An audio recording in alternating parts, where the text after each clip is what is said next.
Welcome to the newest episode of the European Republic, the podcast where we talk with interesting people from the Europeanist space. And today I have a guest I think most of you already know, but not as Andrea, but as Omne EU, especially on X. He is very active in our bubble. Welcome. Nice to have you. Hello. Thank you. Thank you for having me. I'm very happy to be here. Yeah, happy to talk to you as well again. Last time we talked was on an X space, actually, on Yeah, Latin. And that's also like your username is like Neo Latino, yeah. because you made the argument that we should revive Latin, if I remember correctly, to like glue together Europe. Do you Yeah, more still? or less, more or less. We can talk about details if you want. Yeah, I was just wondering if you're still supporting it, because it's. I do support Neo-Latin as a common language for Europe because it's a simple or better simplified version of classical Latin. So the main problem for Latin to be revived today, as many people argue, is actually that it's not a language for today. It's complicated, the vocabulary is different, all the problems that language can bring. Um, for Neo-Latin or Interlingua or Modern Latin, if you want, you have a project in which etymologically words are taken from the most common ones Mhm. between Romance languages. So you have a common vocabulary that is instantly understandable for a lot of people because 60% of English is Latin and because many people speak a Latin language, for instance, French or Spanish. Mhm. I'm Italian actually, but I speak both and Italian, so three of them, So and it's Spanish, Italian, and French. and French and Yeah. Latin or Neo-Latin. Well, I studied Latin in high school because it's compulsory in my kind of Hmm. high school in Italy. But you cannot say you come out of high school speaking Latin. That's not how it's taught and that's not how it's used. You understand Latin. You can translate Latin into modern languages if you have texts in Latin. But I could not sustain a conversation in Latin as I could in Neo-Latin. Hmm. Per esempio, se io parla neolatino ahora, en este momento, multe personas poderá comprender lo que yo dice, perché le grammatica es facile, simplificate e le parolas molto internazionali. Many people can understand what you say because the grammar is easy, but I also can understand because I had Latin also in high school, Uh-huh. but I also couldn't like speak it. If I hear it, I kind of get it, but even like my Latin teachers couldn't speak it properly, except one who was a former monk who like spent like 20 years in a monastery. Yeah, same experience. Yeah, And I had the yeah, same experience. you also had Yeah. like an old monk as a Latin teacher. Yeah, he studied at the Pontifical University, and at that moment he was not in Italian, he was in Latin still, so he knew Latin, like speaking Hmm. Latin, but it's not something common. I could say that speaking Neo-Latin is a lot easier. You're already half the way by understanding it so easily, Hmm. so learning to speak it is very easy. Vowels are fixed. They're not like in English that it can change so much. So you have a, e, I, o, u, and that's done. And then the way you read consonants is very straightforward. What you Hmm. read, you write, and then you have some little etymological stuff, like for instance, the use of y, like it was in Hmm. Latin for words like sistema. So akin to what French does, they use the old writing for new words. For instance, système. But if you want, you can also write it with an I because the way of writing Neo Latin is very simplified. So if you want, you can write it etymologically using these words. And for instance, you can use CH for words like carta, or you cannot use it and write it like in Italian, carta without the H. The example of system we already done, and there's many of them. It's the problem is not having a standard. The problem is using it. So the first thing that we have to do is start using it. This tool. It's a tool. That's what it Yeah. is. So I don't want Europe to be Latinized in a cultural way. I just want Europe to have a simple tool that they can use to be European outside of the Anglosphere. Hmm.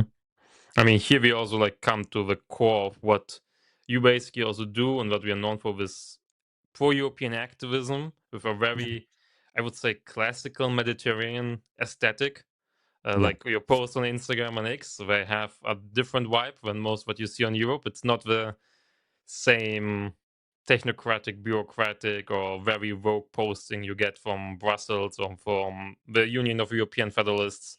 You are Yeah. very like classical, but you're still like very liberal in your politics, if I'm not Yeah, I mistaken. think there's about the work on Omne. I see Hmm. many people swapping aesthetics with politics because aesthetics and politics are often connected, if not intertwined. In this specific project, aesthetics is used as a way to show identity, but I'm not connecting the aesthetics of Greco-Roman Europe that I use so much on Omne because I'm from the Mediterranean. That's the only reason why I do it. Not because I want all of Europe to be like that, but because I am like that and we are like that here. And I wrote in the bio Mediterranean and all of Europe because I am from here and I will tell my story from here and I cannot just, delete what I am to be Hmm. European. No, I am from Rome. I am Italian. I am from Southern Europe and I am European. So my aesthetics comes from my homeland, in this case, Italy, but it could also mean the whole of Southern Europe, because we are very similar between each other, of course, more than we are with you from center, north, or east. But what I'm doing is just, creating an identity that is multifaceted as any other country in the world. So Europe doesn't mean Brussels. Europe means Europe. And the Hmm. Mediterranean region, which is also huge and very important for our history, is part of Europe. So when I say I don't want our buildings to look like gray cubes in a Soviet style, I don't mean that you have to build everything Latin in Germany. I mean that I want that where I live, which is Italy. I mean, that's what I mean by we.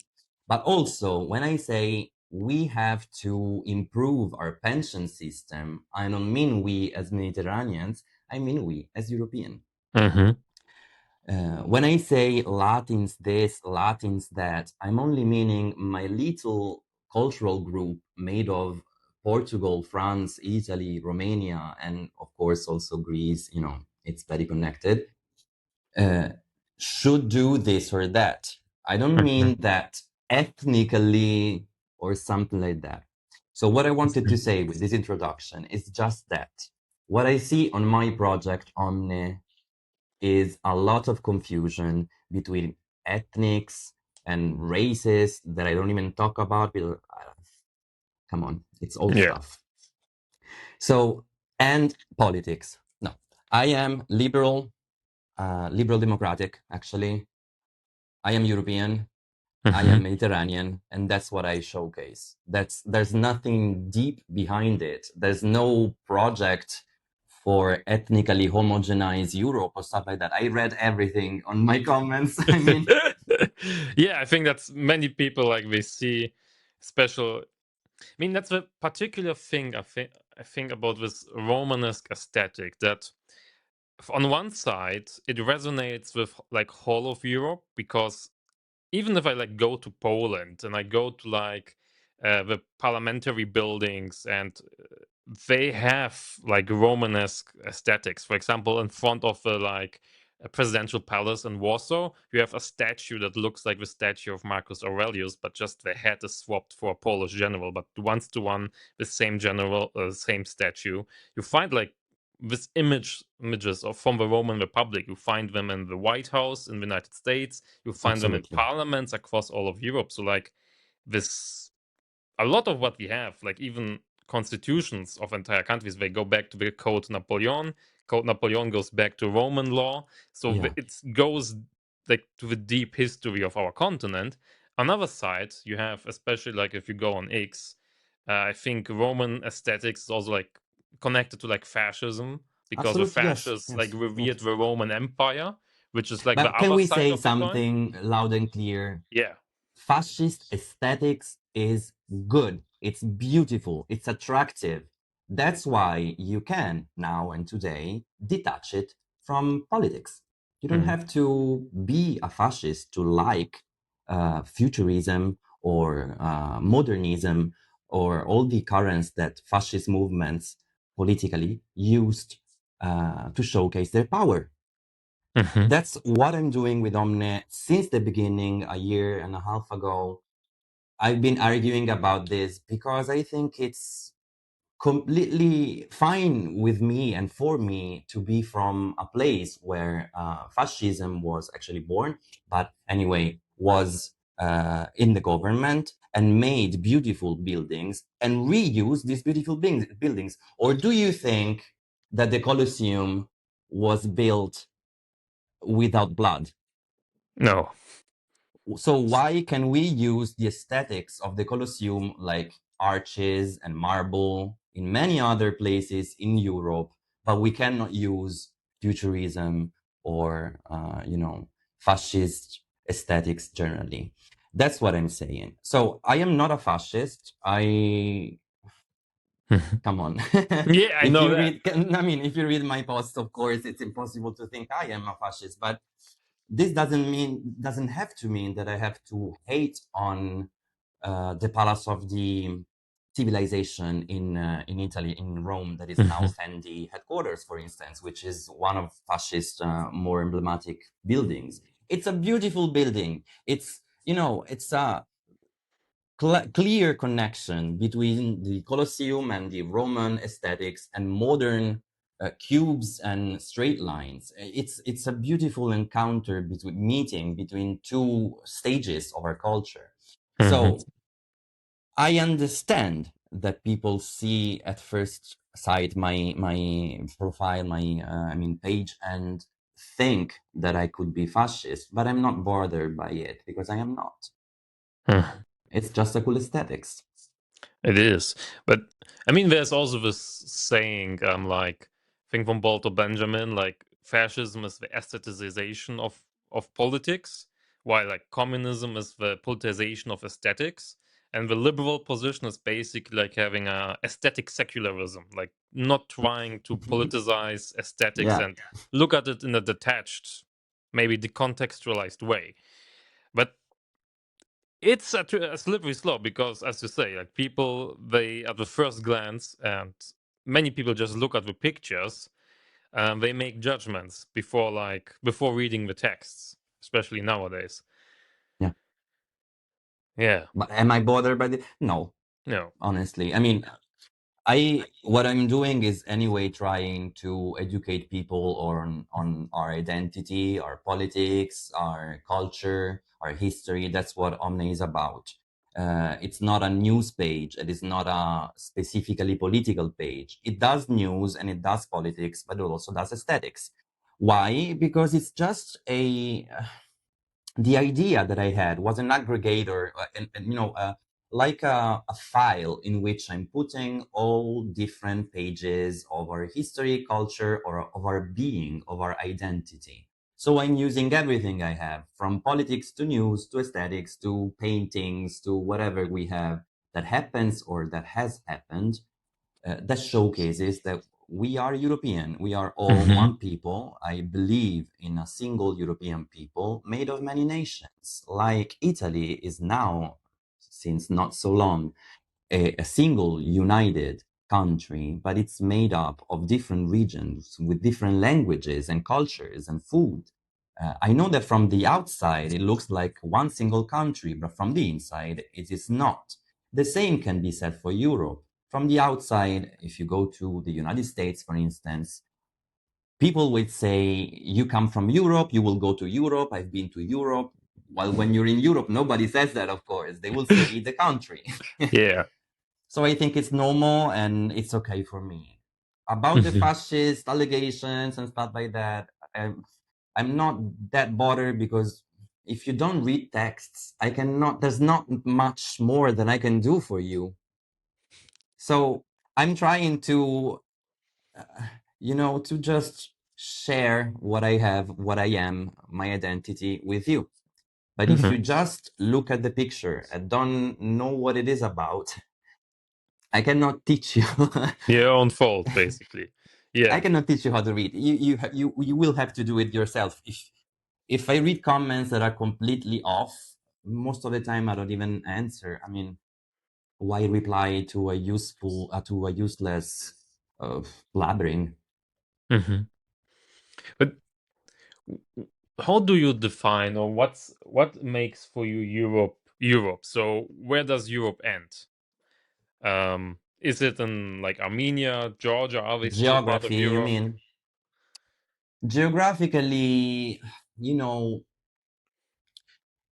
first and foremost, I want to say that Europe is a civilization. And Mhm. civilizations are partially connected to territory, of course, to earth, to dirt, but not totally. You can be a civilization outside of your homeland, and you can be a civilization without a homeland, like many others have done and are doing right now.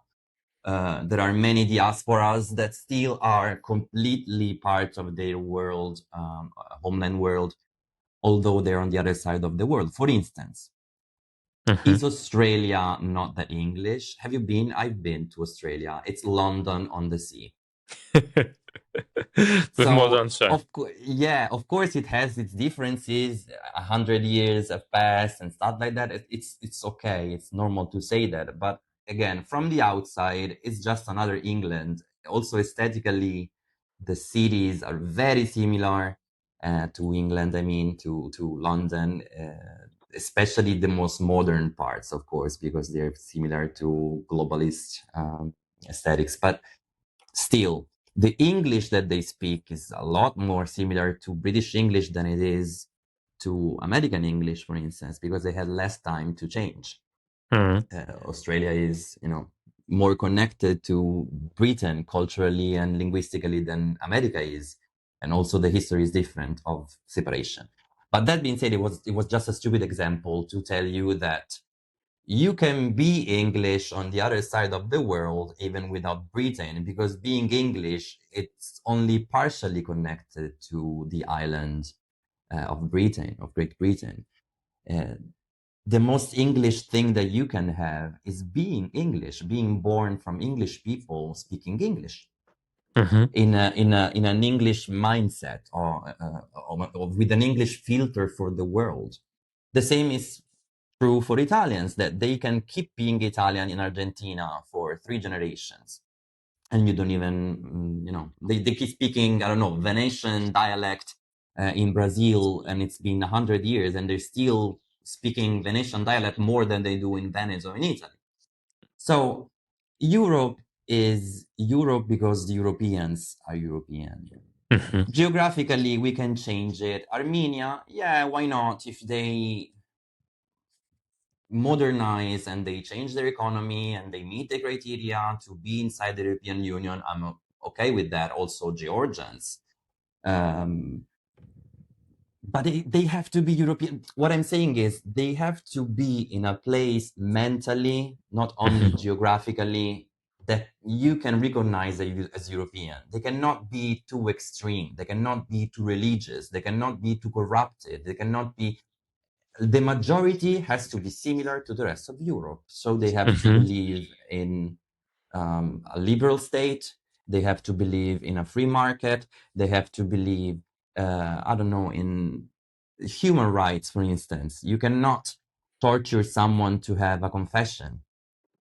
This is something that is not true all throughout the world at all. And it's not necessarily true in many places that are considered first world. I don't want to make names, but there are a lot of places that use police and violence a lot more than we do in Europe in a different way. And they kill a lot Mhm. of people because of it on the other side of the sea. But I think that Europe can be considered from Portugal to the Urals Mhm.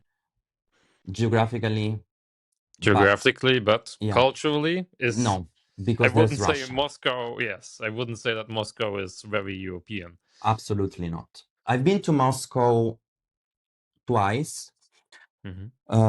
The first time was just very short. The second time I've been for a week and a half, more or less. So I visited a lot of places. I've eaten in a lot of places, and it's a huge, huge city that reminds me to Asia more than it does to Europe. Hmm. I don't know. It's one of those 24-hour life city. Everything is always in movement. There's always a lot of people, and roads are not normal. They're like highways, and you always have to go on the underground to go to cross it because you cannot cross a highway. This Hmm. is in the middle of the city. Just to tell you that the way it's constructed, the way it's made, and the quantity of people, which is like, I don't know, 14 million probably, I don't know, 7 15 million, yes. and the culture, it's like a blend of Slavic and Central Asian. Yeah. Hmm.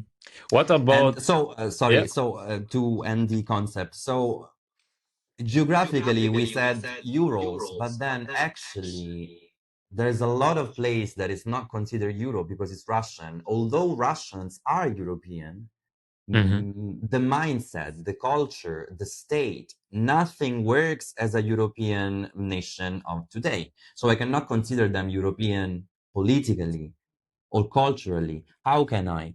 They're so different from my culture that, I mean, it's not about food. It's about basic understanding of the state, of how police works, of how people can think of other people.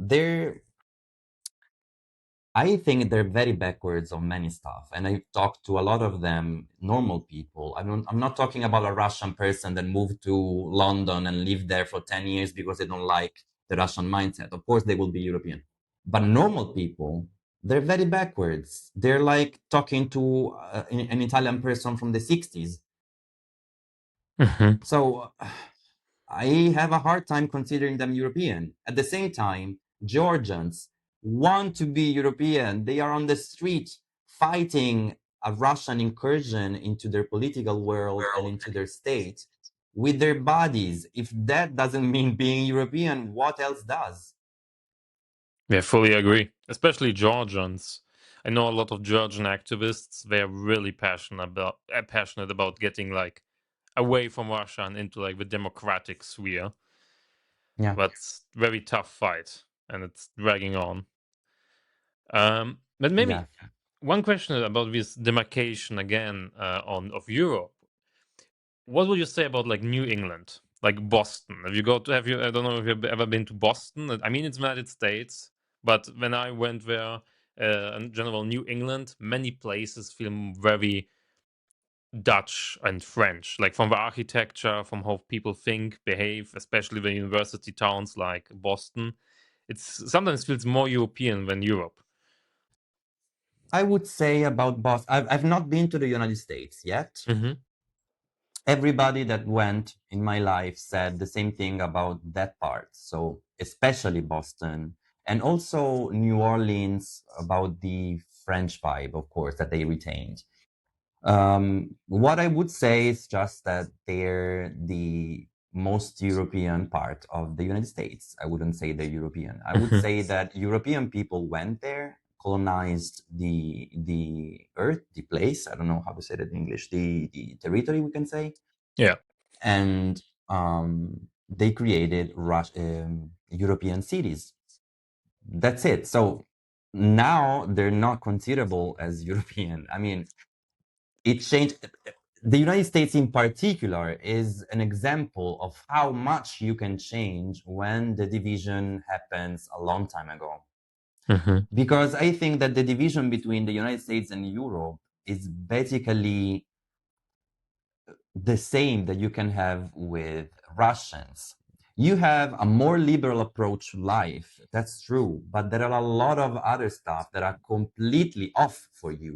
For instance, the way people work, the way people understand masculinity and father figures and beatings and brawls like males did here in Europe 100 years ago. I don't know, during Nazism, it was normal to teach that you have to fight your bullies. In Europe, you don't teach that anymore. You teach to students to go to the teachers, to go to the principal and denounce the fact. And you teach them that there's a system that can help you against people that are stronger than you. In America, they didn't teach this. Come on. The normal people and also the movies and also a lot of reels and stuff like that and situations that they create to showcase their culture, they will teach you that you have to be tough and you have to go against the nature like they did Hmm. 2 centuries ago. So they still retain this colonist me against the abyss, me against the others, me against the nature, against the animals, against the wildlings. Hmm. I think this is very different in Europe, and you can see it because you can feel that their social structure is more akin to a jungle than ours. Yeah. It's more like America is like more of an extremist than you have more like obscenely rich people and obscenely poor people. You have more violence. Like I think the homicide rate is like 5 times as high per capita. So we have way Incredible. much more, which we have much more, way more murder going on. And then on X, the Americans cry about Europe descending into anarchy because they see that on social media. But actually, it's America's way more dynamic place, you could say, and way Yeah, more. this dynamism actually can bring a lot of good stuff. It can, but They've also bad. become very, very rich as a place, and it's not distributed, but still their state is very rich. They have had and still sometimes have the best brains coming up. Hmm. Why? Because they have a system that allows them to go up in the scale very easily. But also the same system leaves everybody around this perfectly successful brain go completely into dirt. So there's Hmm. no in between. You win or you lose. There's nothing in between. And I think in Europe the difference is that you can win, okay, that's great for you, but then the other 200 people with you still have to live a normal life. So the loser part is not really a losing part, is not the one that won, which Hmm. I think is different in a mindset if you divide the world in winner and losers and in love and fear and in good and bad, like it's often done in American culture. I don't think that in Europe, anywhere you are, in Italy, in Spain, in Poland, or in the Netherlands, people will teach, the majority of people will teach their Hmm. children that the world is done in a bisection. I don't think that people will teach their children that there are good people and bad people, and you have to stay away from bad people. And if you come, you have to punch them. I don't think this is not how I was raised or my friends were raised. Honestly, there are people that change all the time. There are people that you will have to avoid. And if you are in a situation in which you are in peril, in which you are in danger, you have to call for help because there's a society and a community around you. Hmm. So this can work and it also cannot work. And of course, we have flaws on both sides of the ocean. But if I have to say, the most European thing that they have is what you said, aesthetics on some cities and maybe food if it survived like it did in, for instance, Italian American culture, although differently than us, but still. I wouldn't say that they are European in anything else. Work, impossible. The way you treat people, the way you do housing, the way you do roads, the way you treat nature, the way you generally think of your neighbors outside of your country, it's totally different. Yeah, I agree with that. Um, Yeah, the United States have something which Europe lacks, and it's that we are like united. And already like Kalergi, like one of the fathers of pan-Europeanism, wrote like 100 years ago in his Pan-Europa book and his manifest that if Europeans who are like a brotherhood in spirit would stop competing and would come together and unite, they would be as successful and as rich as the Americans. Do you believe that? Or do you Okay, I agree with think that? Or do you think there I is do something agree with else? that in part. I mean, I think that competition bears success Mm-hmm. and innovation. So I think that what we have to do and what we have actually done already is stop waging war against each other. Competition, I think, should be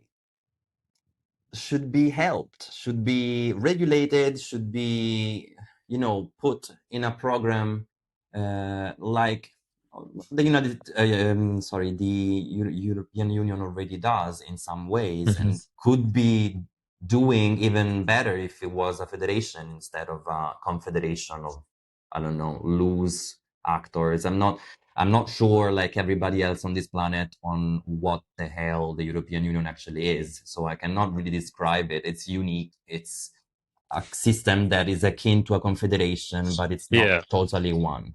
So let's say that this is just a passing part of our path, and that Mm-hmm. we can go on.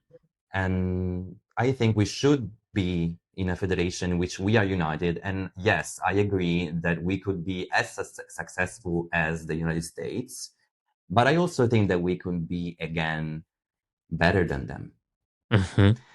I think that our superpower could be changing the world again, like our superpowers before did when they had their moment in which the world was different and the actors were smaller. But still, what England, what France, what Spain, what Italy, what Germany have done in the past regarding culture can be still done.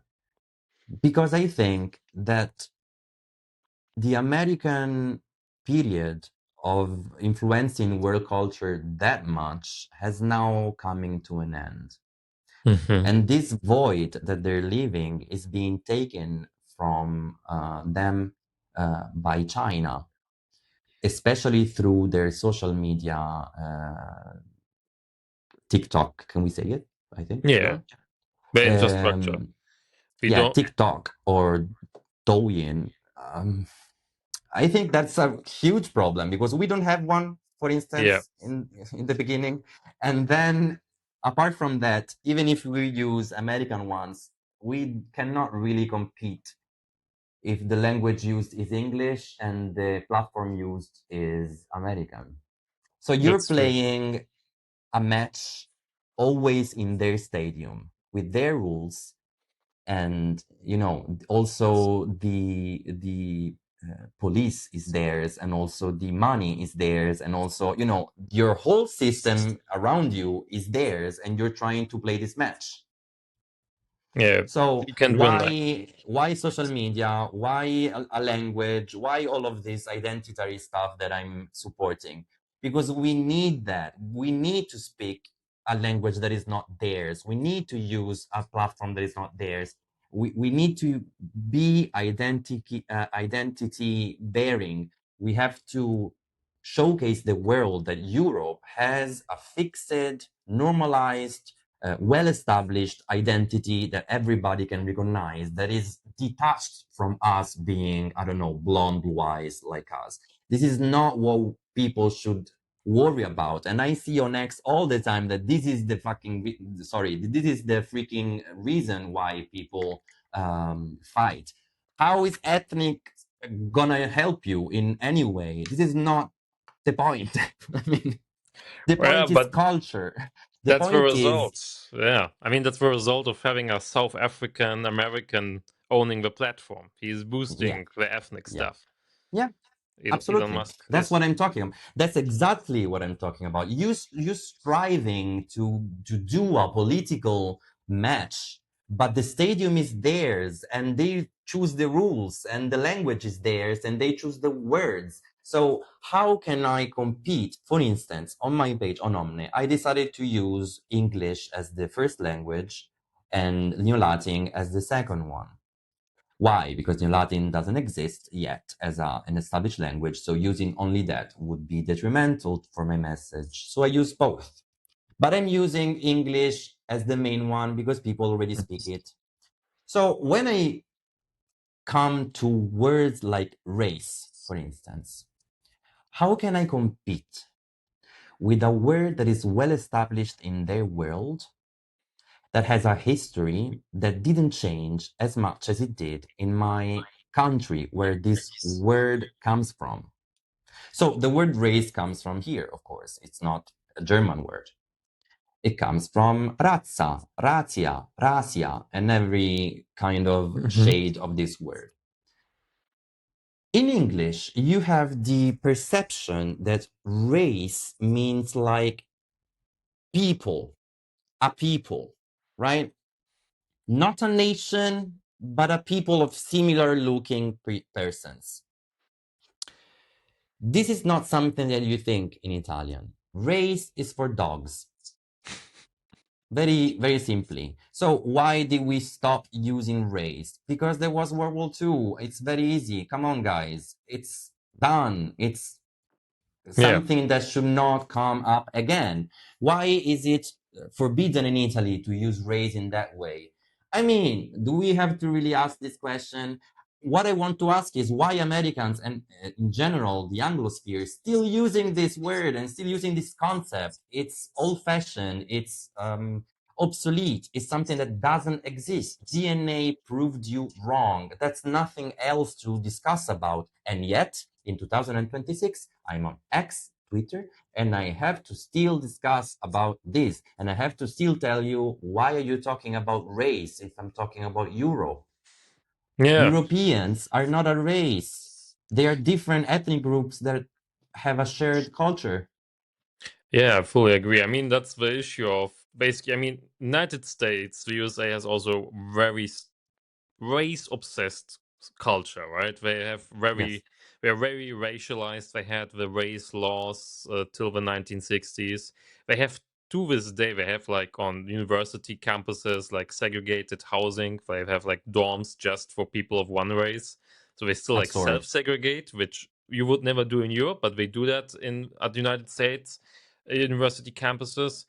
And because Silicon Valley owns the social media and Hollywood and everything, and we all speak English, we all get this culture or American imposed on our living here, Absolutely. despite this being completely Look at the jokes. disconnected. Look at the reels. Look at the Yes, comedies. Look at normal stuff. it's They get play this infected. card all the time. It's constant. Sometimes I'm very tired. I want to spend one day without hearing about black people and white people and all the time. It's Yeah, incredible. Well, first of all, let's make this clear. Europe is European. Okay, whatever other ethnic group that is not European is a total minority. This is not a melting pot. Europe is not a melting pot. Europe is like 95% European. There is no discussion about this. Whatever immigration is new. Okay, yeah, this has to be clear.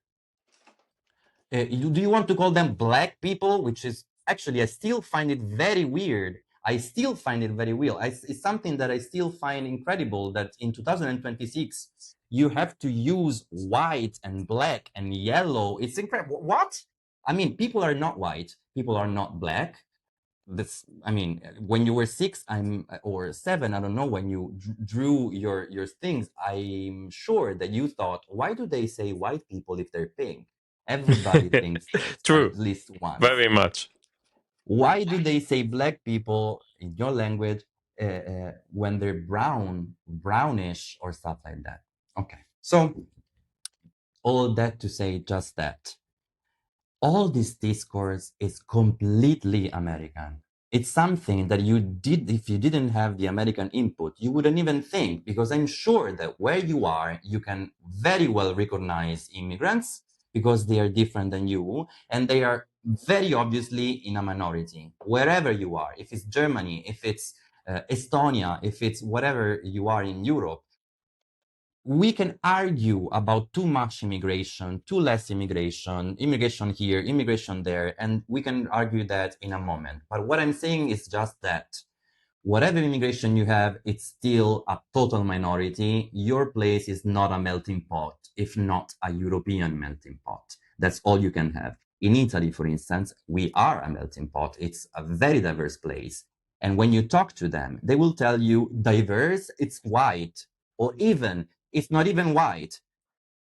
What? I mean, yes, Italy is not white because Italy is European. Mm-hmm. So it's not the same thing. Italy is not made up of white people. White people do not exist. They're not aliens. I am pink, as you can see. I am tending to be more like whiter than other people in Italy, but I am still pink, Yeah, very much. right? So what I'm saying is, I am European, and you can see it. If you ask me from I don't know, we told that before, South Africa, because I could be, because Europeans went there, then I will tell you that I'm not, and I'm from Europe, and that's it. End of discussion. If we're talking about the ethnic composition of my place, of my country, then yes, it's a melting pot, as you can see, because I don't look Italian. So why are we discussing this? Why are we still why are we still fixed on this thing? I am Italian and I look Germanic. My brother is Italian and he looks Italian. My Mm. neighbor looks, I don't know, Polish because probably his grandmother is from Poland. What is the problem? It's, I think, something that could be ended in the 50s, maybe 60s.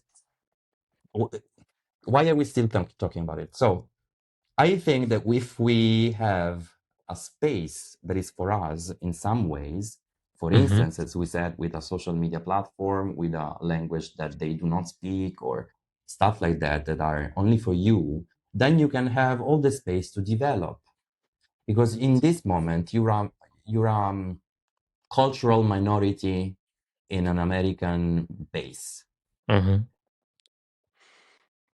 But So hmm how would you construct this like separate like how do we escape American cultural hegemony? Because it's like very it's everywhere, right? It's yeah. the platforms we use, the entire internet basically is owned by American companies.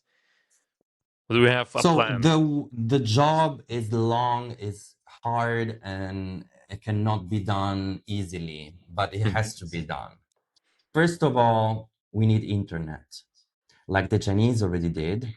It was a great idea because our internet depends still. I mean, now it's slowly beginning to change, and some companies like Leonardo and some other companies are developing servers for internet that is only based here to be an intranet in the first place for military purposes, and then it could be in the future also our European internet. Second, you need platforms. So after you have the actual hardware, you need software. Third of all, you need a language that is not their language. So, for instance, using German and French, or using interlingua, as I told you, or using all our 24 languages. I mean, you can argue whatever you prefer. I argue for mine, you can argue for yours, but still, if we keep using, like we're doing right now, only English, you are gonna play in their field. This is their football court. And you will Mhm. have to say soccer instead of saying football because you're playing in their soccer court. So that's what I'm saying. So you need some layers, I would say, of culture and of hardware, of actual platform to carry this out. I don't think that without a federation, without a platform, without our servers, without our languages, without anything that is European, so Mhm. speaking English on an American platform, in American internet, watching and commenting American media, films, movies, and stuff like, sorry, series and stuff like that, is gonna help us do anything. What it's doing is just showcasing how they have colonized mediatically our culture Hmm. since World War II on. So it began also linguistically. For instance, you can say it, I'm sure, in German too, but in Italian it's particularly vivid. The creolization of the language is crazy. You are going to, to a hospital in Italy and the freaking signs are in English. This is crazy. I cannot know where I'm going. I don't know what surgery means. It's called chirurgia. It's not even similar. Hmm. I cannot know how is that possible. Now people are talking about your parents going to die in a hospice. So at the first time with my uncle, my mom was like hospice, without even the H because we don't say it, hospice. Hmm. So my mom was like, hospice? Just to tell you something, ospizio in Italian means retirement house, home for old people. Hmm. While in the hospital, the hospice is the last goodbye repart of a Yeah, department of the hospital. it's quite So, macabre to like. how an Italian person who speaks Italian is going to understand that their loved one is going to die in that department of the hospital if they think that you're going to send them to a separate private retirement home? Mhm. I think this is crazy because it's a hospital. I'm not talking about only translating the title of movies and series that now is completely disappearing and now you have only titles in English and people do not even understand what they're watching from the title because people don't speak English here. I don't know if this is clear. Like Italians do not speak English, but they use English all the time for official stuff and makes no sense. I will tell you another stuff. My mom took the disability card. And do you know how it's called in Italy? Disability card. Why? Why would you Why? do that in English? Why would you do that in English? I don't know. You go on the internet and you look for Carta delle Disabilità on Google, and it comes out the official site telling you disability card. So on Hmm. the other, I in this case it's also very similar. It's comprehensible, but that's not the point. Uh, the point is that that's another language and it's the American language. It's not, when people say English is used in England and therefore is European, they're being naive. Hmm. English has never been a language in Italy until World War II. Yeah. England and Italy have had very little connection since, like, I don't know, maybe last time it was when they fought over the Pope, over the Anglican Church, when they created the Anglican Church. Maybe that Hmm. was the last time they actually had a fight or something, because we are far away on the extreme of the continent, and we didn't have that much connection. For instance, Spanish people have a lot more connection to England than we do.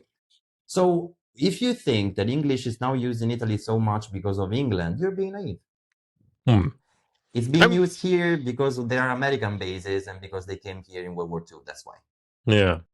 I mean, in some sense, I think well, I think globally English got also established because of the British Empire, and we are today living very much in the ruins of the British Empire. But also, I mean, Yeah, mostly because we are partially. living inside the American Empire today.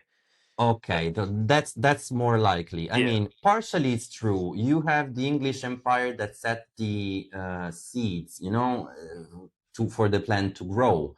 But when the Americans arrived, they found a good field with plants growing, and they used it. That's what Yes. I'm saying. So yes, India already spoke English because of the English, but it's not the reason why Europe speak English today. We don't speak English because of Australia or because of New Zealand or because of Canada. We speak English because of the United States coming here, winning the war, and beating both Italy and Germany. That's the reason Yes. why. And the reason why France, that is already using English a lot, but still retaining a lot of French, is because they didn't lose. It's because they are uh, uh, considered, and they considered themselves in a different way, because yes, they needed help, of course, but you know that France is on the winner side. You don't consider France as someone that went against the allies and then lost. This is not Mm. what you consider France. France fought against the whole time, and that at some point, with the help, he was able to regain strength and then participated to the last part of the war and won. And they retain their culture and language more than Italians do, because they're not, on the losing side. Not on the losing side, they didn't get like colonized by the Americans. They also retained the colonies, the empire for a longer time. I mean, like best, best, Vietnam, I best think, idea. Best idea. North Africa. Yeah. We can go into the colony discourse if you want. I'm not pro going around and colonizing people today. What I'm saying is that they had the best idea by retaining what they had until they could. And Yeah, now they are certainly. considered French. I Yeah. mean, in many ways, right now the last 1 year or two was like the big Charles de Gaulle was right moment about the Americans. Like the French were right with keeping their own nuclear, developing and having their own nuclear weapons, not trusting NATO, and generally not trusting the Americans. Do you know that this is the reason why we probably save ourselves in some timeline in the future? Maybe ours, maybe not our timeline, but I'm sure there's a timeline in the multiverse in which we need nuclear weapons and they should not be American ones, and Uh, France saved us. You Yeah, I know? think we are already on that timeline because I Could just be. see the Americans pulling out of NATO more and more. And once the Americans are gone, I think the only thing that will keep Putin from invading like Poland and the Baltics will be a nuclear Europe. Yeah. I mean, Omne is very clear about nuclear power, both for electricity and for military projection. So I don't think you should not learn anything from Ukraine renouncing to their nuclear power. I think that's a lesson that should be very much studied. So we, as a Western world, America, asked them to renounce to Yeah. the weapons and give them back, we can say, to Russia. They did. And they got signed a lot of beautiful documents in which, they stated that everything is going to be all right because we will protect you. Who protected Ukraine in 2022? Absolutely nobody. And who did in 2014? Absolutely nobody. So what we're doing is helping them against their bully. We're not protecting them from their bully. And we're not doing that because we know that if we do that, probably the whole world will plunge into another world war, because Europe is important, it's heavy, it's militarized, and it's going to be a huge war. So we're avoiding that in any way possible. But this didn't have to happen in the first place, because Ukraine had to have nuclear weapons, and they, Yeah. wouldn't have been invaded. That's very easy. I'm not saying that I'm happy about the world remilitarizing, or the world keeping on with nuclear armaments. I'm saying just that it's necessary. You cannot be the vegan person at the grill. You don't go to the grill. You will Don't go. worse even you will this is the kind of grill that you will get grilled Yeah, basically. they And will they will they will eat you up. That's what I'm yeah, saying. You're a vegan going to a grill made of cannibals. I don't know if yeah, that's clear enough. it uh, is. And also I think because you're talking now about the Budapest Memorandum, yeah. about like Russia, UK, United States promising Ukraine security guarantees.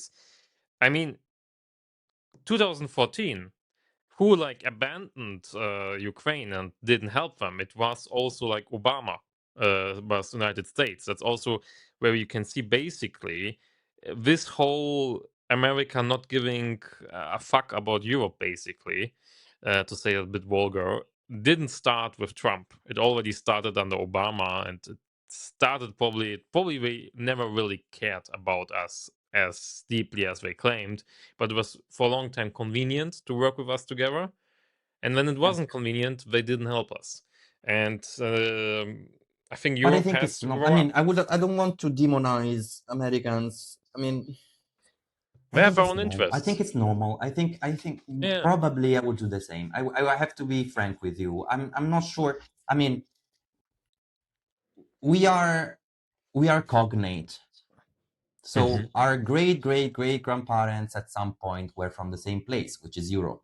And the majority of their country is still European and their culture is still European, it's still, but the differences are so remarked right now because a lot of time passed that we are cousins so long ago that we do not feel to each other that we're family anymore. We are great grandparents. So if we meet, we can see in some ways we're similar still, but we're not the same place and we're not the same people. I wouldn't consider Americans as being European as I do with Europeans. And, humans do not feel the same for their family as they do for outside their family.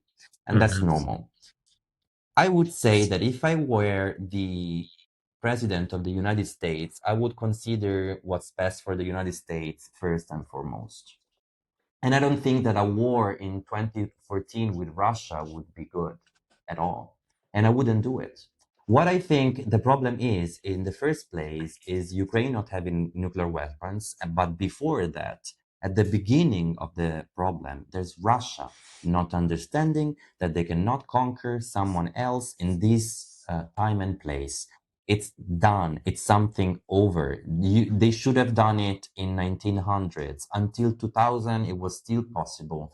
After that, everything that happened in the new century is completely out of order, is completely out of place. So the problem here is not Obama, United States, Trump, Italy, or Andrea. The problem here is Russia. They shouldn't have invaded Ukraine for Crimea or for a port in the Black Sea or for whatever reason they had. They have the biggest country in the world and they can develop and colonize the undeveloped and uncolonized places that they have in Siberia. They didn't have to go west and invade Ukraine. This is incredibly outdated as a way of thinking. They're killing people for the territory. That's something we don't do anymore. So Yeah. yes, you can consider them as assholes for not having helped Ukraine. You can consider them as selfish, but still, I think the major problem here is a country that is backwards in respects to Europe and the United States, which is Russia. I think Russia lives in the I told you before, I think 60s. I more or less I have the feeling with them that I'm talking to my grandpa.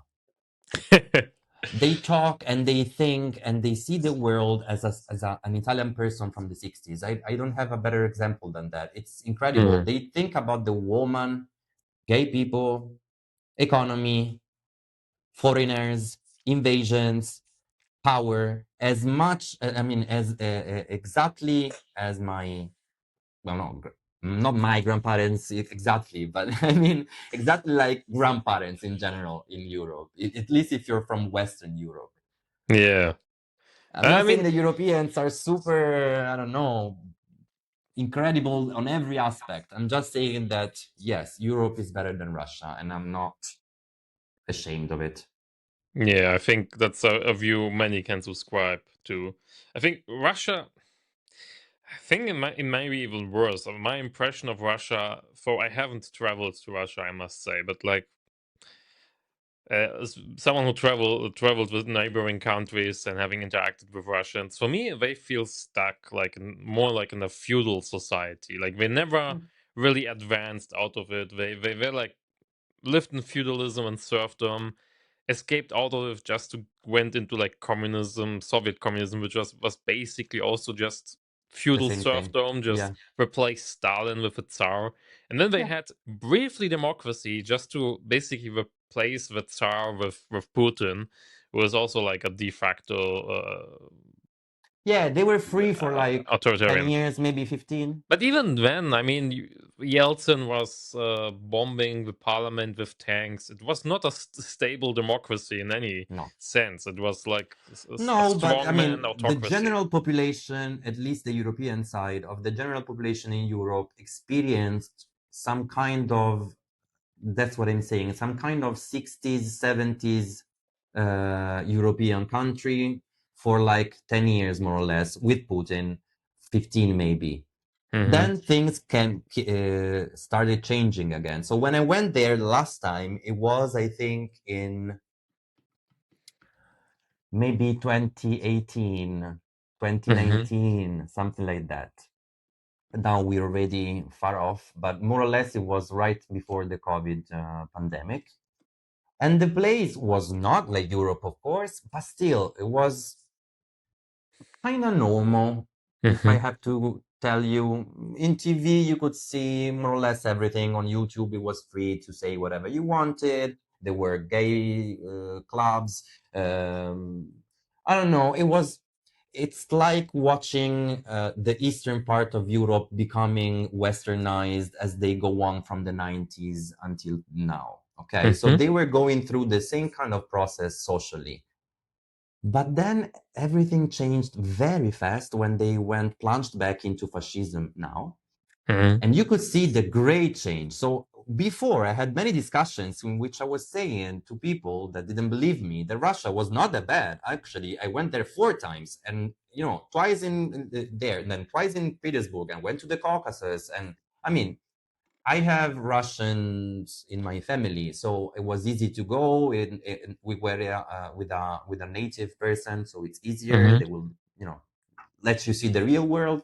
And there's a lot of poverty, absolute poverty that you don't have in Western Europe.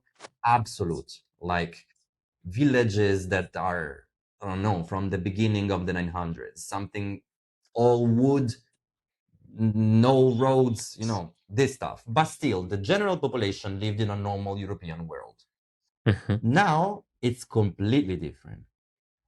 The problem of the police being violent was more or less like in the United States. Now it's completely taken over. Now it's the normality. Now it's the normal. Now you get tortured or raped into police stations like it was in the Soviet times. Now you cannot have a gay club. Now you cannot be a woman that is completely free and say whatever you want. This is not how it works. You have to be anyway aware that men have more power than you and that you can go through something very difficult, if not death. So Hmm. I wouldn't say that Russia has always been like this right now, but I would say that the period was very, very short. Yeah. The free period was very short. It was W- authoritarian, but not. Yeah. Not unfree. Now it's A a little bit dictatorship, I would say. like Singapore, maybe. Yeah, yeah, I I, would I, say so. when I was in Singapore, I had the impression. I mean, they have on paper their democracy, but the same party wins every time. Um, Yeah, and they. I mean, was it Singapore? I think it was Singapore. I don't remember if it was only Singapore or also the Muslim region of the Philippines. Anyway, what I saw, it was a video in which they explained how punishment can be corporal. So normally, if you, for instance, cheat on your wife, so you're an adulterous, I think it's said in English, hmm. and or even if you go something to, I don't know, for instance, to you're speeding on the road, you can get caned. Like they strip your bottom Yeah. and they cane your bottom. I I saw the video. So I'm not saying that someone told me. No, I saw the video of the application of the penalty, which was not a normal fine, like you would say in Europe. For instance, you get a fine 250 euros because you were going 180 on the freeway. I don't know. Mm. The fine was actually corporal punishment, in which they stripped the bottom of this guy, and he was bottom naked, and then they caned him. I don't know how to tell you that because I was shocked. What the fuck is this? Yeah, it's a very different mindset. I mean, we in Europe have basically left corporal punishment behind, but in Come on, yeah. Singapore, you can even like at schools for bullying or for like misbehaving, you can get caned. So they use that a lot. I'm sorry, but for me, it's I know it's not funny to be caned, of course. I wouldn't want to be Oh. caned, but it's funny that this thing happens normally because I mean, for me, for Europeans, you would link this to porn, not to road rage or something like that. The only thing you would see in Europe in which someone could get caned is an actual porn video. This is so funny. Why Yeah, would you cane people today? It's incredible. But this is what happens in the world. And this is also the light part, because there are yeah. places in which, this is just the Mm, minimum. yes, but I mean that's also something very peculiar about the European culture that we like moved away from that because most of the world still has some forms of corporal punishment, and I mean there are. I think Foucault wrote. I think it was Foucault. He wrote even once in a essay that actually, I mean, corporal punishment, is it really that much worse than, let's say, sitting in prison? When you are in prison, you sit in prison, you waste your time away, life is short, and also you don't have any catharsis. But if you get whipped in public, everyone can see it, it has a signal effect, and it only takes an afternoon and not, I don't know, 3 months in a prison cell. It's like maybe the more humane way. I mean, you can basically argue that way. I personally don't think corporal punishment is a good thing, but it's very fascinating, strange, or like different cultures treat this differently, and especially I how think, we in yeah, I Europe agree with abandoned you. it. I think just that what Europe came up with was not the invention of the respect of human beings and of human beings' bodies, We made the but punishment more psychological. I think that what was actually the realization is that it doesn't work. This is what I mean. Capital punishment doesn't work. It's not right. It doesn't solve the problem. Assassins do not disappear because you kill them. There will be new ones. They multiply And even. yeah, even, yeah. Maybe you can even start a movement against you. And this happened many times in Europe throughout history. You crack down as much as they come up. So once you understand that being even 30 years in prison, like I do in America, 50 years in prison, it doesn't work. It serves nothing. Either you have a program to reintegrate this person, or it doesn't work. You will have nothing. After 50 years, you will have wasted his life completely in prison. He will come out and he will have nothing to do, and in a society that is 50 years apart from him. So imagine you go into prison, there's no cell phone existing. You come out of prison and there are iPhones. And how are you supposed to live in a society that has iPhones? So what happens? You recidivize. Yeah, So I think the biggest realization is that that kind of punishment doesn't work. So what works is reintegration. When reintegration is impossible, you extend their time in prison, but with psychological programs and stuff like that. Now, this is not applied everywhere in Europe at the same time. It's not well funded, but the idea is the most important part, because it can be improved, it can be funded, it can be, I don't know, better than embedded. But when you don't have it at all, and you have corporal punishment on one side and capital punishment, or ridiculous amounts of time, they have those sentences that are like 150 years in prison because they're cumulative. What does it even mean? yeah, What is its purpose? Nobody lives 150 years outside of, I don't know, fantasy books and the Bible. It doesn't happen. So it's not serving anyone. yeah. I'm maybe I could be okay with capital punishment for extreme events. For Mm. instance, you have a Milosevic that kills 8,000 people in Srebrenica in 24 hours, one after the other. That's a genocide. You killed, a culture and stuff. Maybe we can argue that under martial law, because it's a war, then you can kill him. Okay, I can be okay with that. But if we are in a normal period, there's no extreme event, and that person is, I don't know, he raped a girl, which is terrible, he must have a normal proceeding inside normal human rights.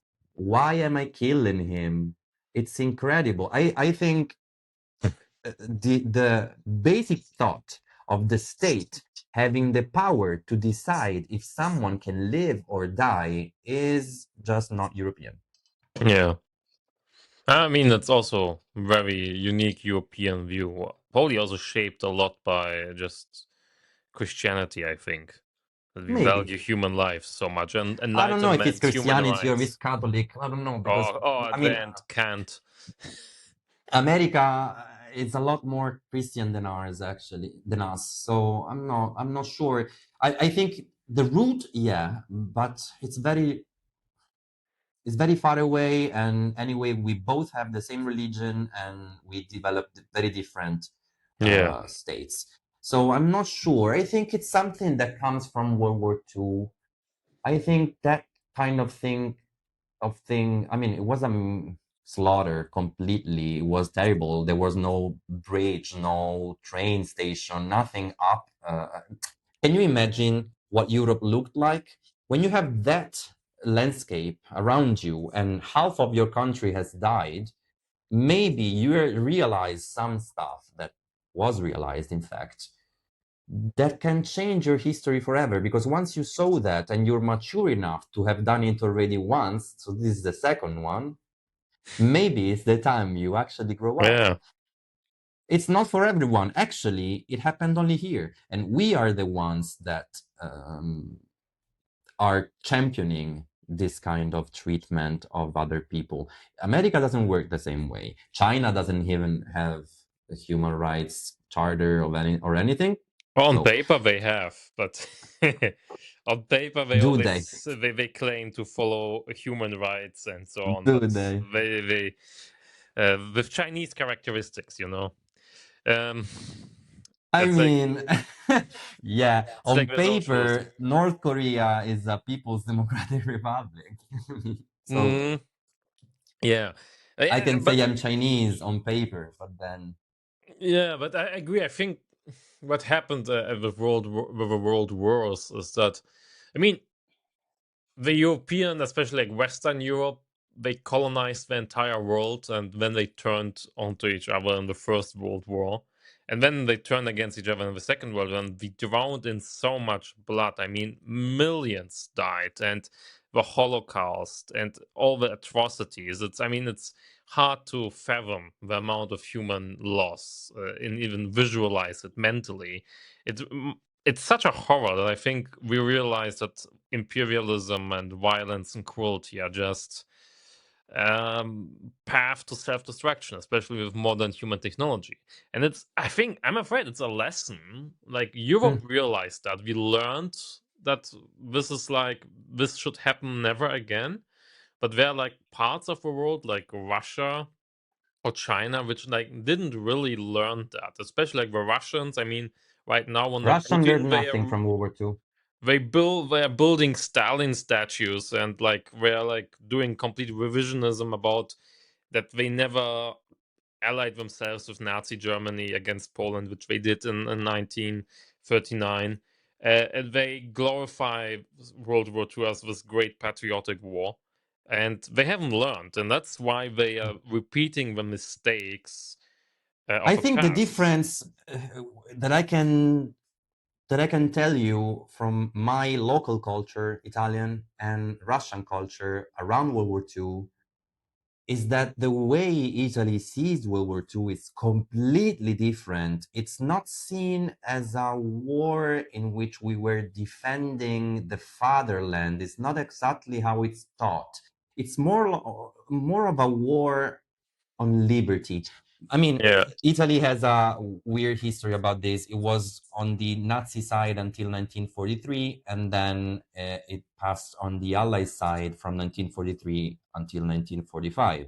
So you have half of the country that is against the government, and there's a civil war. So Italy has two wars in the same time: the Second World War and the Civil War.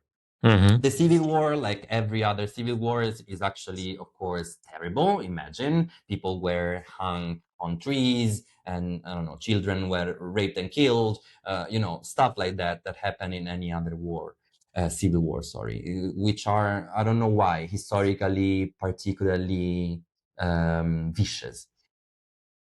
From that point, you have victory. So Italy considers themselves, aside from what we said at the beginning of the conversation, as victors, as Mm-hmm. winners in this war, because they were losers until some point, and then they changed mind, and then they fought a civil war, and they won the civil war, and the Allies were happy about that. So what happened after was that we were partially considered losers, and so partially treated as such. Mm-hmm. We were actually very much helped compared to other countries that lost the war because of this change of mind, because we were actually on their side for 2 years before the end of the war. That being said, what is taught in Italy, also in public events during the days of the remembrance and stuff like that, is more of a war on liberty against Nazi fascism Mm-hmm. than a patriotic war of Italians against Germans, because this is not what happened. Mm-hmm. This is not the war that we have in Italy. Of course, there were Italians against Germans, but the problem is that there were Americans and Italians and English and French on one side, and German and Italians on the other. So we were not fighting against foreign armies and that's it. We were fighting against other Italians. Mm-hmm. So you have the country divided in two. You have Italians fighting on both sides with different foreign actors. With this kind of thing, the lesson that you take is that the most important concept to teach to your children is liberty, freedom, and respect for others, not to defend your country against foreign invasion, because this is not exactly what is taught here. In Russia, it's completely the other side. They teach you that that is your country and you have to defend it, and they did, and they won. So this is what it's taught. That's why it's called the Great Patriotic War, something that in Italy would never exist because it's called, I don't know, Second World War. I mean, it's what it is. And also, if you want to be more specific, the Civil War, if you Yeah. want to talk about that period in particular. But Mm-hmm. with this basis, then you can imagine why culturally it developed as it is in Russia. So they learned nothing. They learned nothing. They just did another war and won. That's it. Yeah. They had many other wars before. World War One, they retired, or others against the Swedish, against the French, against, you can imagine. I mean, Napoleon and everybody else. This is one of those wars Yeah. in which incidentally they lost, like, I don't know, 25 million people. I don't even remember. It's a quantity, it's just not imaginable.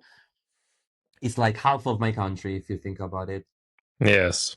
And it's It's still not even, still twice as many people died in total under Stalin. So it wasn't Yeah, even, it's, it's incredible. It's just, it's one of that's why I'm saying that the feeling is a little bit of Asian. yeah. It's a place where numbers are just not European. You're not used to it. What the hell? 25 million people. Italy, I think, at that stage of history had like maybe 35 million people. It's like more or less half an now. So Yeah. it's like the whole country died. And what is the lesson that you learn from it? Be stronger than your enemy and win the war. I mean, Yeah, if you're in the Middle East, then yeah, maybe we can talk like that. But in Europe, you should be more mature. Your Yeah. history imposes you to be more mature. I can understand why they behave like they do in the Middle East. They don't have the same history. They didn't go through the French Revolution. They didn't go through Renaissance. They didn't have all this history behind them. They passed from warring clans with horses to warring clans with wagons. It didn't change that much. Some countries went a little bit on and they have semi-functional societies, but even then, would you consider Dubai as a functional society? A I parody of think, one. yeah, I think they're just rich. I don't think they're particularly functioning. I mean, they have Yeah. slavery, and even even the fact that you still have that thing called traditional marriage, which is just normalized slavery. Yeah. So you are sold from your parents to a man, and then you are in a prison all your life. That's slavery. Yes. So if you still go on with this kind of marriage in which you just treat, let's not say a woman, let's say a person, in which you treat a citizen, a person, a human being, as if it was expendable and you can sell them because that's what you do. You give money and you get a marriage in return. So this is a transaction. Well, there's not much I can do for you if you want to speak about more complex maturity politically, because this is the basic of your this is the base of your society, the family, and you don't Mm. have a normal one. You have a family in which is normal. It's normal to have a pater familias like 2000 years ago that can decide anything that happens, even on the life and on the corporal punishment and well-being of the members of the family. I don't think this is something mature. So Mm. why would I consider the Middle East or Russia as being similar to me? They are not. They are not. I I don't. fully agree. I mean, what I think it's confused by many people is the French Revolution idea, or we can say now the European idea of equality. When you say we are equal, we don't mean that we are the same. We mean that we have the equal right to be born in freedom. This is what we mean. We mean that you have the same rights that I have to not be killed on your day of birth, of not be tortured when you're 15 and you want to go to a demonstration because you're in high school and everybody goes. You are allowed to be stupid and go to the wrong demonstration without police killing you. This is what we mean when we say we are equal. Everybody is equal against the law or in face of the law. What we don't mean is that culture are the same, because this is not true. Cultures are not all the same. They're very different from each other, and humans are born and raised into cultures. They are not Mm. just born. They are born and then raised into a culture that believes that some people can be enslaved because they look some way. For instance, they have long hair and a vagina. And so you decide that they can be slaves. This is something that I would say is more than outdated. Yeah, I agree very much.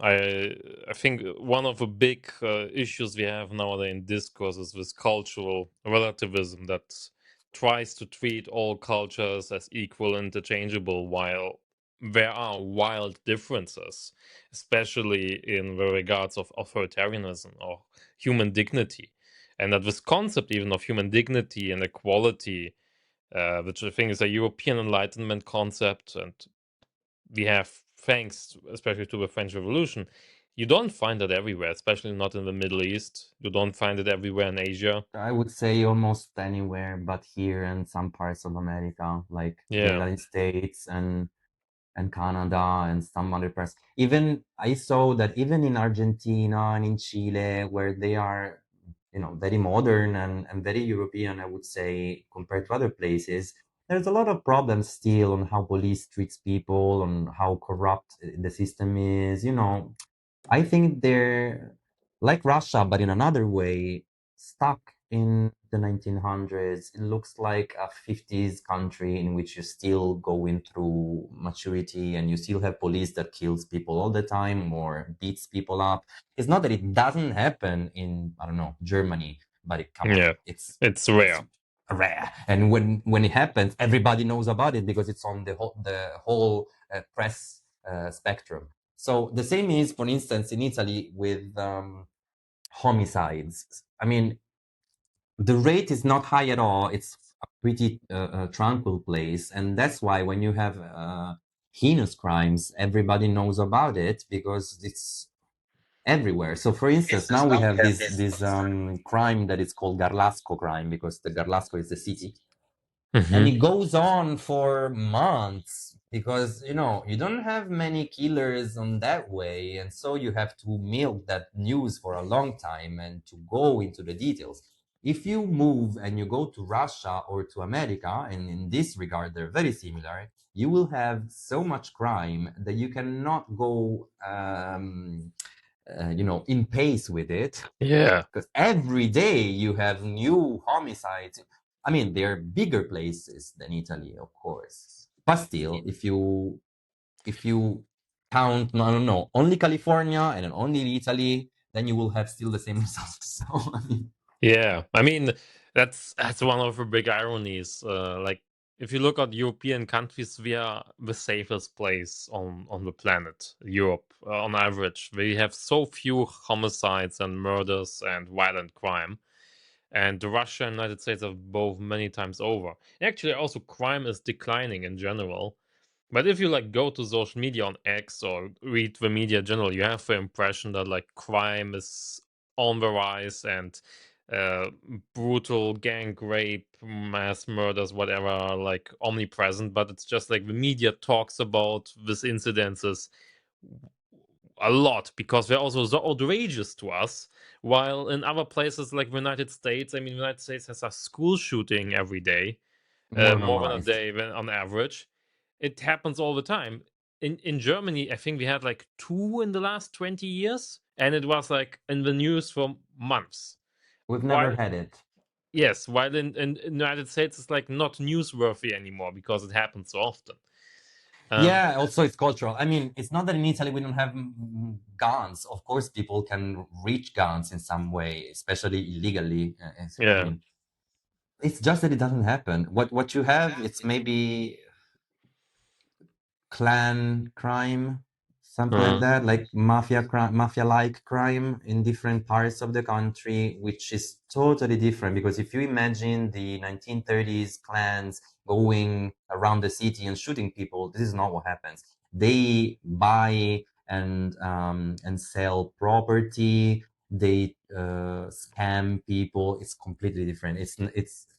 It's not a school shooting. It's not what happens. So even if a boy, reaches a gun in some way, maybe illegally, if he's under 18, for sure illegally, he doesn't use it to go into the school and shoot people. Also, because if I have to be completely honest with you, Italian school is difficult on the study, but pretty mhm, easy on the social part. Because making friends in Italy is quite easy. Schools are very calm. We have bullies. I've had bullies, but you don't. When I see American stuff, for instance, or even just the most extreme sides of bullying in videos, I'm kind of shocked. This is not what happened to me, luckily, but I would also say that it's not the normal in general. Even bullying is a lot less violent. The max that they did to me was shoving me. So mhm, I wouldn't say that there were bones breaking and blood and so what I say, brawls with a lot of punches like I see in American videos online, like normal school videos. And I can see that if the environment in which you're born and raised in is so violent as to lead you to have to defend yourself from actual, you know, brawls, like serious ones. They're on the floor and they keep on mhm. kicking them. You've seen it for sure on X. Then maybe it's easier for you to become detached from reality and want to kill everybody around you. That's what I'm Mm. saying. So I don't think it's only the fact that they have access to guns, Yeah, because I I think in Europe you can have access to guns too if you yes. want. Especially in where countries like Switzerland, where it's quite easy, also Austria, where you for certain types of guns you don't even need any license. Yeah, Um, and you don't even realize it, and you don't even know about these guns laws because they're not giving big problems. So it's not on the mouth of the general yeah. discourse in people lives. So, but anyway, let's go back to Europe. Yes. What I wanted to tell you is just that the general idea that I'm putting forth is an idea of recognizing who you are in the world. I think the identity bearing that I'm doing with this page is helping at least 30,000 people that follow me understand who they are, what is the place that they've been born, that they were born in. Uh, a lot of people don't know what Europe actually is, what it means, how similar they are to their neighbors, and also how different and where they're different. Hmm. I can say that Germans and Italians are pretty much different in more or less everything. And yet, contrary to what we had with the English, we've had a continuous relationship for 2000 years. Yeah. Sometimes peaceful, sometimes not. But there's a relationship that goes across the Alps, and that Yeah. it's inextricable. I think it's something that showcases how you can collaborate and how you can live together with a people that is completely different and still be united. I mean, I don't think the Europeans are all the same and that I'm the same as a German, because I can see that I'm not. And when I go to Mhm. Germany, I had a lot of problems with, I don't know, food, timings, work, everything that is different. It's normal. And when you go to Italy, you're not used to people shouting to you all the time or look at you in the eyes all the time and stuff like that, you know, or touching you at the bus stop because they're friends with you after 5 minutes of talking. This is not happening in Germany, of course. So you No. get, you know, I saw them all the time getting, I don't know, embarrassed or stuff like that. But still, what they can get from Italy is a life that is very similar to theirs in the basic form. Taxes, freedom, liberty of movement, marriage, babies, everything is the same on that Yeah. side. And this is the most important thing. The thing that when I go to Germany, and when I see even less, when I am outside of Europe and I see the flag of Europe at the airport, it's always That's like sighing positively, because like after, I don't know, a week or 2 weeks in Russia, for instance, or in Malaysia, you get tired at some point and you're like, okay, I want to go home. And then when you go to the airport and then there's the European Union side and you see the stars and the blue and you're like, oh my God, I'm going home. I'm so happy. You're like with your hand trying to touch it and you're uh like, yeah, I know exactly what you mean. I have the freedom, same feeling. normalcy. Yes, yes, very much. So that's what I'm saying. And even though I'm going to Berlin instead of going to Rome, I still feel the same thing. And I'm so happy when this happens, because you realize how much you give it for granted, how much your life, of us being here in freedom without the danger of drones falling on our head or people wanting to beat us because we're, I don't know, blonde. Um, of people wanted to change your political landscape because you're German. Instead, you should be, I don't know, Russian, like it happened to the Ukrainians. So all these problems for us are completely vanished 80 years ago. And I mean, it's on us one side sad that we give it for granted, and then people don't even know in Europe what war is or how Mm. it works. And you can see that on the way they react to war in Ukraine, or if or even in the Middle East, or I don't know, in Iran, whatever. The way they react to war is obviously very different than peoples that are used to wars. But on the other side, it's also very satisfying that Hmm. the dreams of our great grandparents that actually wanted this for us to not even remember what war is, have come true. That's very So true. on one side, I am a little worried of Europeans being naive and unprepared to the actual war and the actual Hmm. world outside. But on the other side, I'm also happy that European people don't even know what war is. Yeah. They don't imagine what war is. Yeah, unfortunately, we are relearning it. I mean, especially like in the eastern part of Europe. If I look at Poland, Slovenia, and Ukraine, especially Ukraine now. I mean, Ukraine is still going through it, but other countries like Poland, we haven't forgotten it yet. But it I will. think it's important that we keep on, I mean, on that side, I think America is doing a better job than us. I think a little militarization of your society and giving a credit and how can you say that? Just respect to the military work, to the soldiers, to the Yeah. defense is important in your society. I think in Europe it was completely lost and it was a mistake because you have to have good protection if you want to have freedom. So Yes. our freedom, as our liberty, all the things that we're talking about here, even our European Federation cannot survive without a functioning and strong military of soldiers that want to die for their homeland.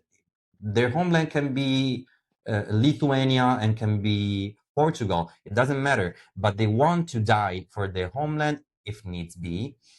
And I think right now it's difficult even to talk about it, and that's why there's so many pacifists around the political spectrum Mm. in Europe that somehow, for the reason that we said before, believe that peace just Yeah. comes from the sky, comes from the earth. I don't know where it comes from the sea, probably, but it's not built by a reasonable military force that can Yeah. assure you freedom.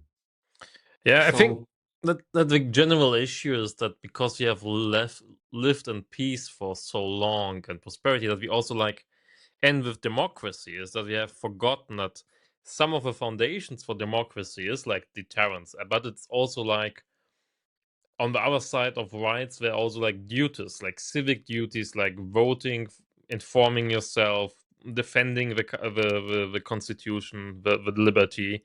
We are getting a bit lazy. I'm afraid, especially like if I look at Germany, we just take things for granted that our um, grandparents, parents fought for, and what yeah, about your grandparents, I your mean, great grandparents? my are from Poland, both sides of the family. So actually, my grand uncles, so the brothers of my grandmother, they fought in the Second World War because she was the youngest. And I even met one of them a few years ago because he got up in his 90s and he had still like a scar from a grenade um, On the fragment head. on the head. Hmm. So he Shard, yeah. fought against yes, a shot. So he fought against the Nazi invasion and also against the Soviets.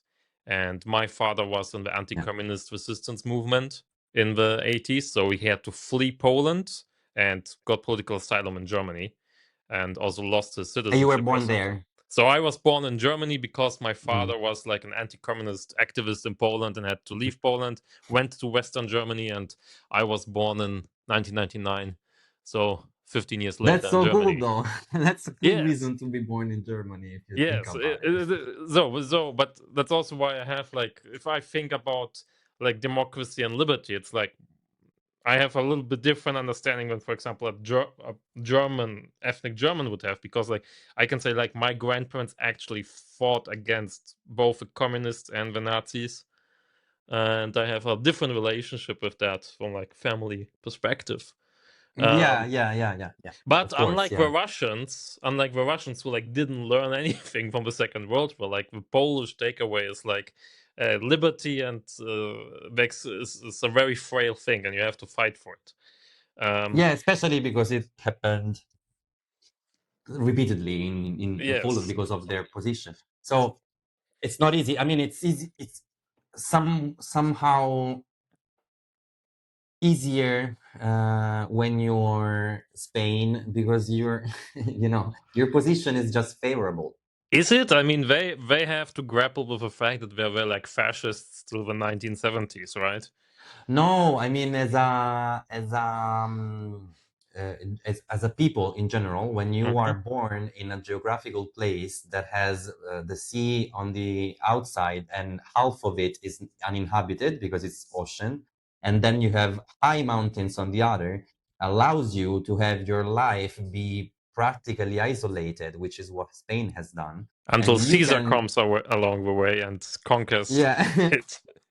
And I mean, once it was established, then you can see it's also in the Reconquista. So after the fall of the empire, you have this influx and this invasion Hmm. from Berbers and Arabs, and then let's say Saracens, or I don't know the name, Moors probably in English.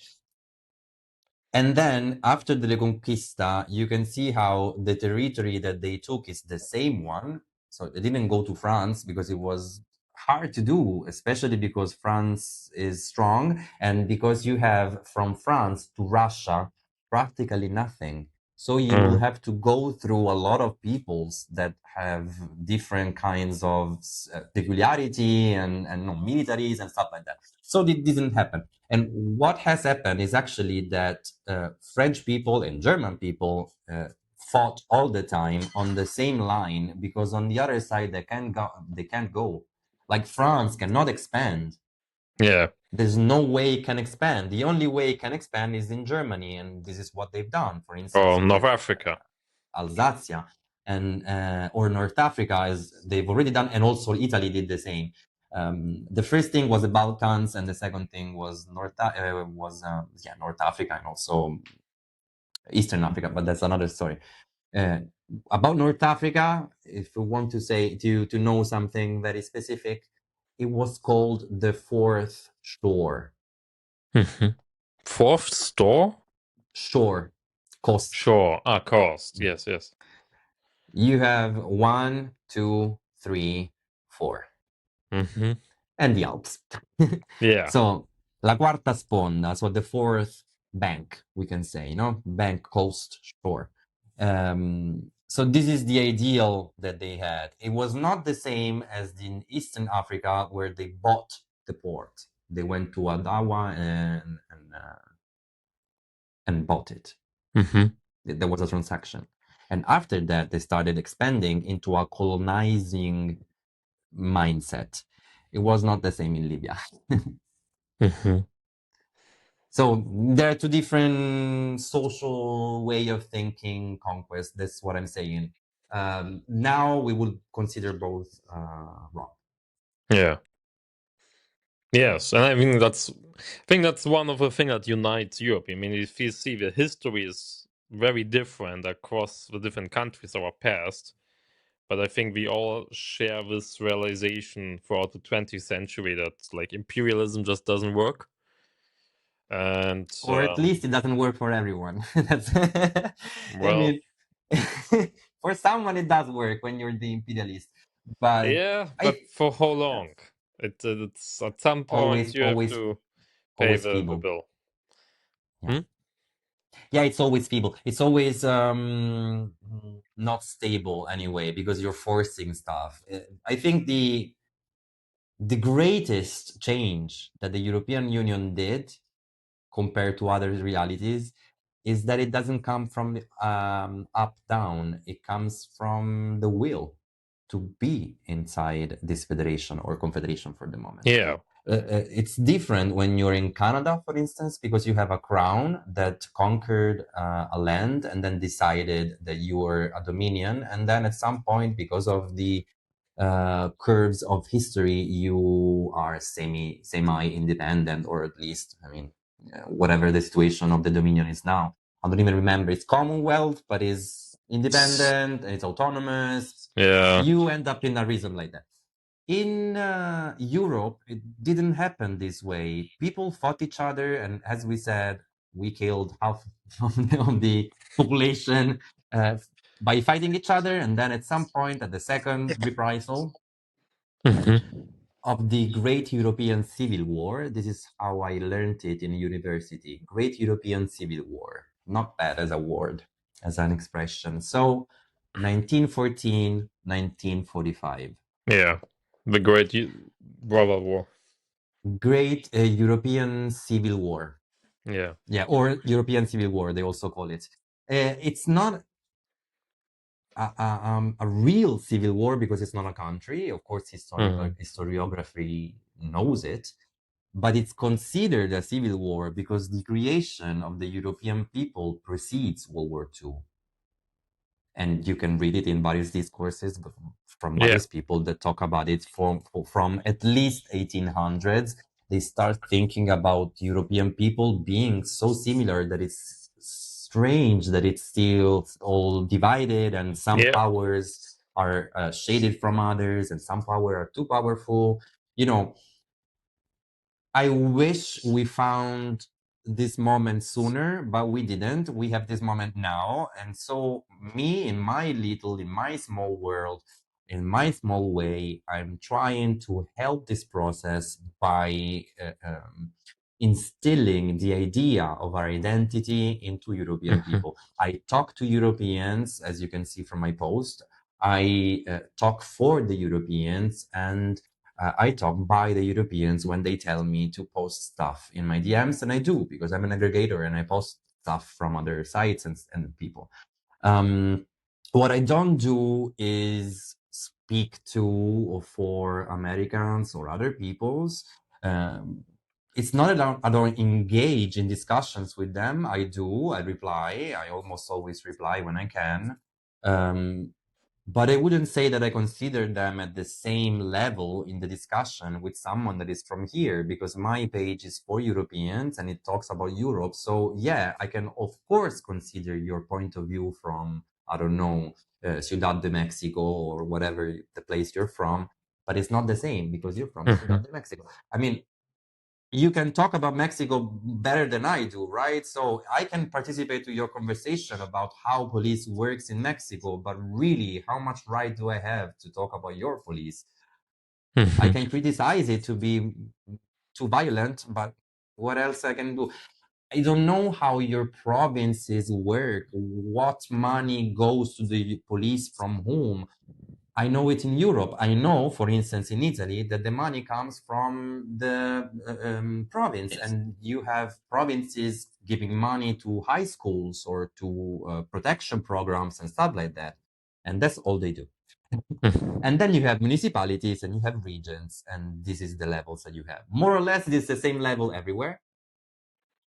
You have to be a really small country like Slovenia not to have this kind of levels. Germany, for instance, has states and Yeah. then provinces and then municipalities, and some of them put some infra levels.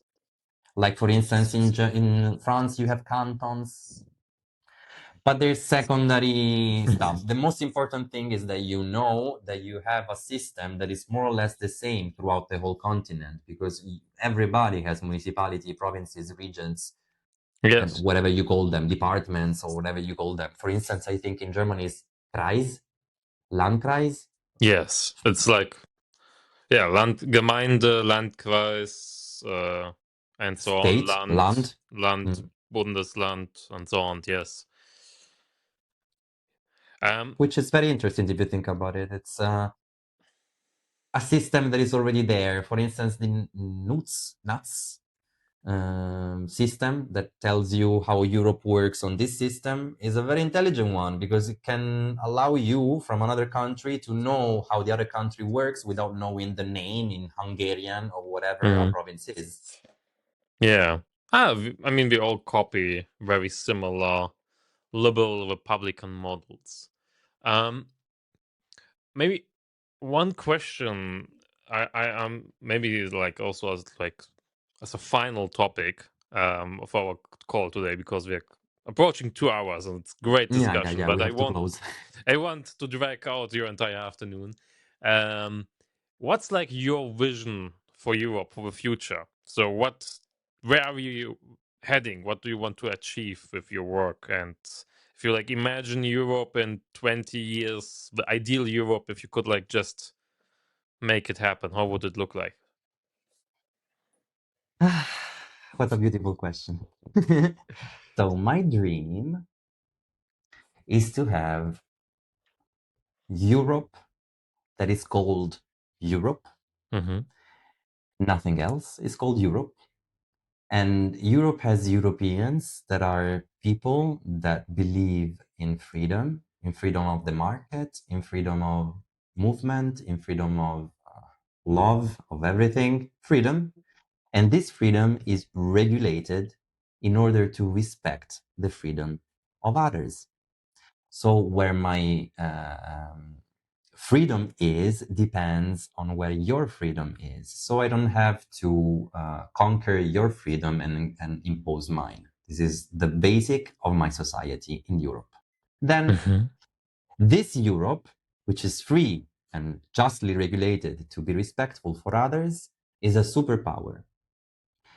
It can Hmm. change how the world goes exactly how it's doing now, for instance, with tech stuff. So you're regulating tech to change the way the world treats tech.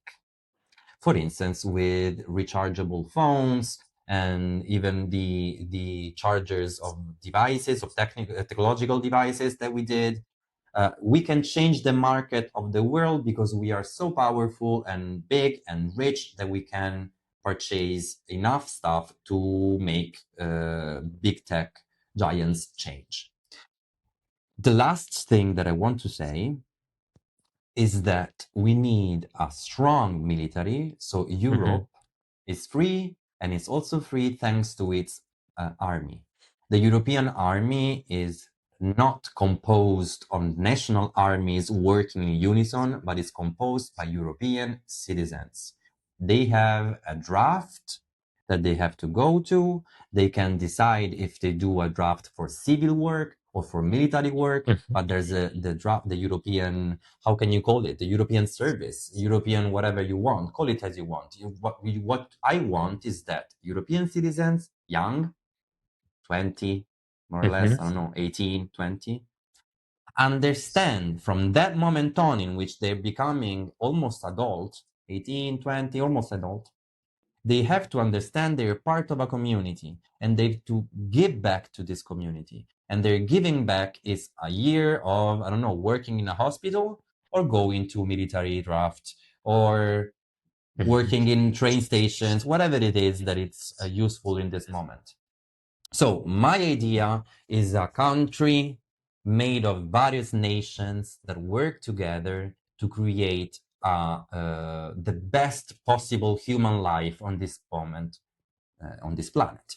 So in this moment, I would say that we're already reaching the best pinnacle of human life for so many people at the same time. We are not a small, rich kingdom that realize that everybody can be rich like in Qatar.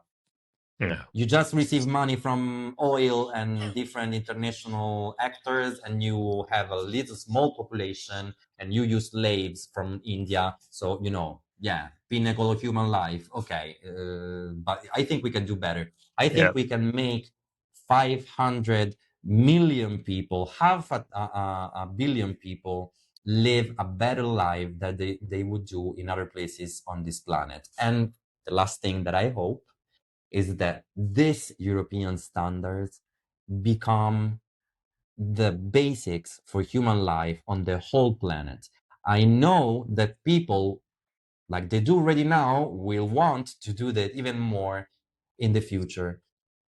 They want to live in Europe. They want to live a European life. They want European media, European hair, European colors, European houses, because we are trendsetters. And I think that being trendsetters is very important because we began this conversation talking about aesthetics. And I think that people are very strong when they are convinced that what they're doing is not only right, but also beautiful. Hmm. I just can't agree, basically, because that's a very beautiful vision of Europe. Uh, A dream. a dream, but a dream I also share. I think Europe has the potential. I hope it will become like the beacon of a free world, basically a model for also for the rest of the world to follow. Um, and also, I agree with what you said with the civic citizen service. It was abolished, like I think 15 years ago in Germany, for example, Same in and Italy. same in Italy and many European countries. But I think, as we also talked about before, like liberal republic democracy, it needs its citizens to feel responsible and also have certain civic virtues and to defend and uphold its liberty. And I hope we will relearn that. I mean, one thing that's very special about Europe is also that because we have liberty and we have this, we are free to discuss and discourse. We don't get arrested for our debates.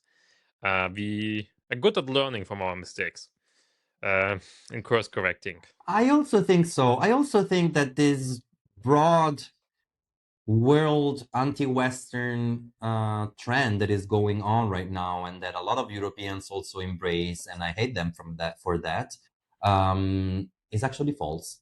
Yeah, I I'm agree. sorry, but the best place to live right now is Europe, and the people or peoples, if you want, that have learned the best from their history is Europeans. I don't see Chinese people having learned a lot from their history. Do you see Arabs having learned a lot from their history? I don't know.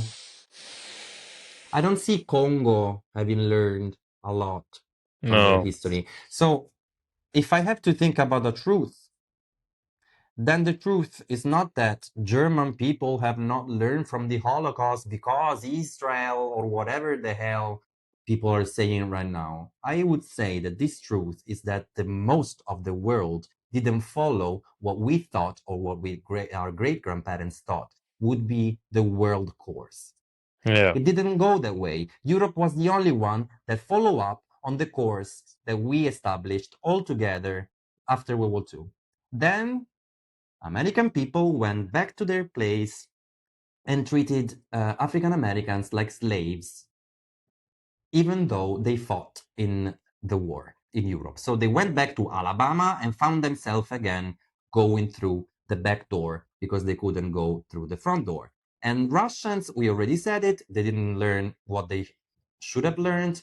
And North Africa, no, North Africa is North Africa, and the Middle East is the Middle East, and Africa is Africa, and blah, blah, blah. So everybody can have their justification, but Europe doesn't. Because I think, I don't know if it's jealousy or I don't know what's the reason, I don't even care that much. But the truth is that Europe learned and the rest of the world is lacking. So in this moment, we are found unprepared to an old world that presents themselves as new, but it's not. It's the old Yeah. world. The new world is in Europe. And this is the beacon of what the world should look like. People working together, people not fighting each other over religion. Do you understand that people are doing worse right now for religion? Religion. I So mean, we when did that 400 years ago in the 30-year war, and we learned from yeah, that. yeah, I would say so too, exactly. And I wouldn't say that World War One or World War Two was about religion at all. No, I wouldn't say that that was the no. reason.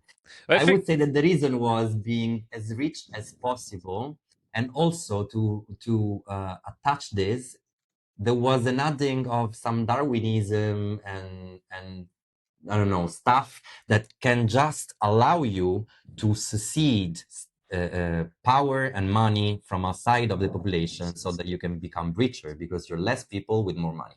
But this is a yeah. long Nazi discourse. Yeah. But I think Europe, as you said, we are still leading, we're still setting the trend. And even if it's like the old world is like trying to fight against the Enlightenment and democracy, it's I think it's just like a road bump because you see like in Hungary, the post-liberals, authoritarians, they have failed miserably with Orban, and we Yeah. also see now like in Asia. I mean, China clamped down on the democracy movement in China and Hong Kong, but it's not that. And you, especially this, the last few years, we had this Gen Z protests in Southeast Asia, and like Bangladesh, in Indonesia, in Nepal, where basically young people say, well, we want basically European style liberal democracy instead of this authoritarianism that prevails there.